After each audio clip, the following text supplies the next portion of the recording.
When I hear opposition TDs talking about a decade of failed housing policy, they're right. It's why Fianna Fáil TDs fought the last election. It's why we decided to form a government rather than holding internal rallies.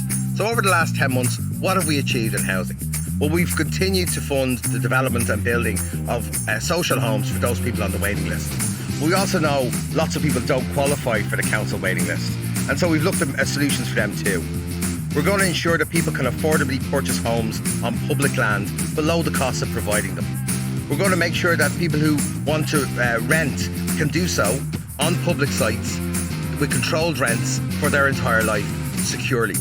We want to make sure that councils can deliver affordable mixed income communities on public land. They can do that. And in Dublin, 100% of homes on those sites will be social and affordable.